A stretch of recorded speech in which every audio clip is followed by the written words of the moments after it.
One word, but I'm going to say it 3 times. Jobs, jobs, jobs. That's what the newspapers are talking about today here in France. Nick Rushworth.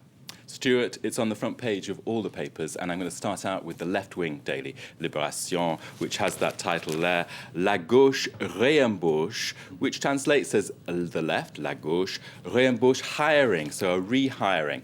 Now, what's happening is that the government yesterday announced that it would go back to 15 years ago to the times of Lionel Jospin when he was Prime Minister of France, Socialist Prime Minister, and he decided to introduce state-subsidized jobs for people under 25.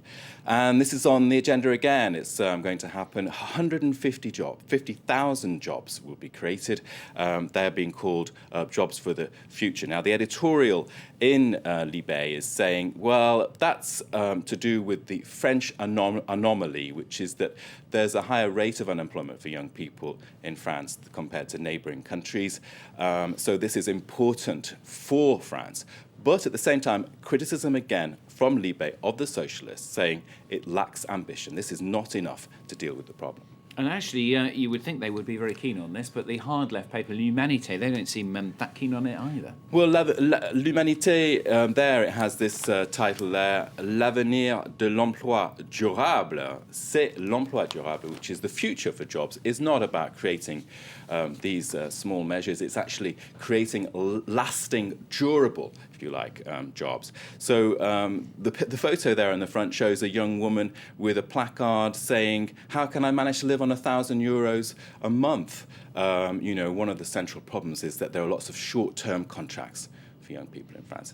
Now, the editorial in that paper is saying, well, we do welcome this move, but what we want is actually to see the unions really monitoring it to make sure that conditions about working conditions for young people are maintained. So there's a slight welcome there, but not too negative.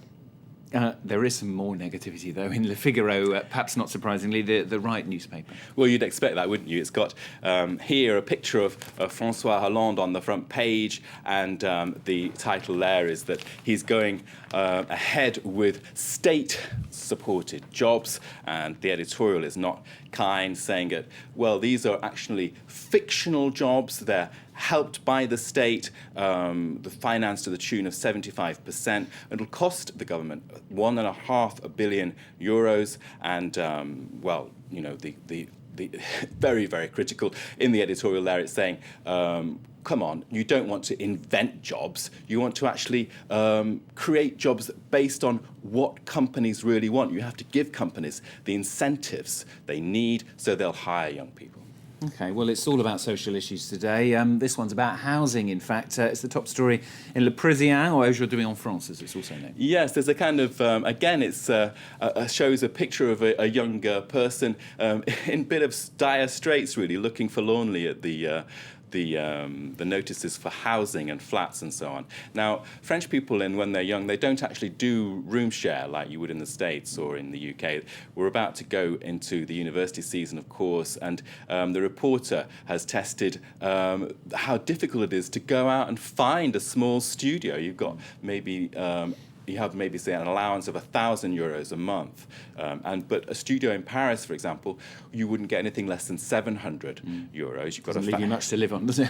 Well, no, it doesn't add up, does it? Yeah, I mean, you've got to include the bills, your living costs. I mean, you're in dire trouble. So the reporter there, he squeezed his way into a cubicle there. You can see that horrendous queue for flats in Paris. Wow. He squeezed himself into a tiny shower cubicle, was told about all the costs, including the parental guarantee that he has to get from his mum and dad. And he said at the end of that story, he says, I'm giving up. Of course, the reporter perhaps in a better situation than the young people. And still with that paper, just one last look at a craze that stopped. Yesterday we talked about a craze that's perhaps beginning, the going barefoot in Paris. But the same paper, the same feature is talking about the craze for chewing gum in Paris is over.